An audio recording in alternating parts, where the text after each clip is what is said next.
Mister Tumminia, la bravura della Don Carlo in questo caso è stata a riprendere la partita, perché dopo il doppio episodio traversa di Mancuso e gol di Mendola nel ribaltamento non era facile contro un avversario di questo valore. Sì, assolutamente sì.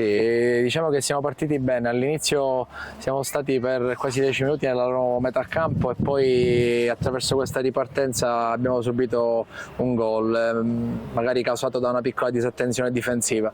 Ci può stare, è stata positiva la reazione, abbiamo cercato di giocare contro una buona squadra che come la nostra insomma, ha tenuto qualche giocatore fuori. Secondo me potevamo vincere se la traversa di Mancuso appunto non sarebbe stata traversa, ma ci può stare. Anche noi abbiamo subito un loro tiro e quindi la palla ha impattato sulla traversa. Però nel complesso abbiamo avuto tante occasioni gol con Lucera, con Matera, con Pastorella.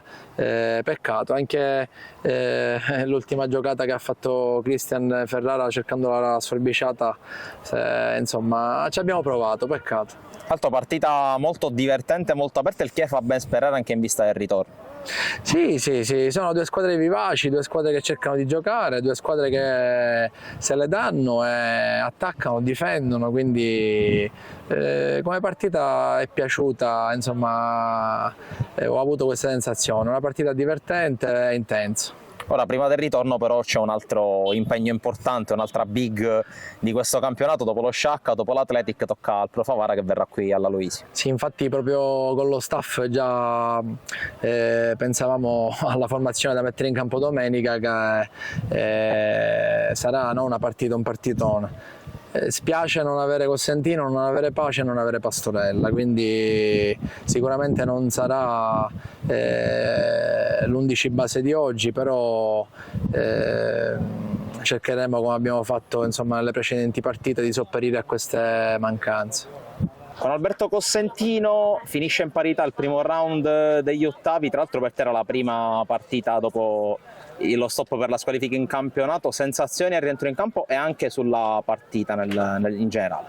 Sì, abbiamo fatto un'ottima prestazione a mio avviso, quindi abbiamo ricercato quelle cose dove lavoriamo in settimana col mister, il possesso palla e tante altre nostre giocate che abbiamo provato, quindi abbiamo avuto anche un'ottima reazione dopo il gol subito. Siamo molto soddisfatti, ovviamente ci aspetta il ritorno contro un'ottima squadra e la prepareremo al meglio. Tra l'altro anche un transito importante, perché domenica arriva il Pro Favara che è una delle favorite alla vittoria del campionato, quindi anche un modo per mantenere le gambe rodate. Sì, è un inizio di stagione abbastanza complicato perché stiamo incontrando le squadre appunto più attrezzate per fare bene in questo campionato, quindi abbiamo lavorato bene il ritiro, abbiamo fatto tante amichevoli altrettanto importanti, quindi siamo pronti e non abbiamo paura di nessuno perché siamo consapevoli che siamo un ottimo gruppo e giochiamo un buon calcio.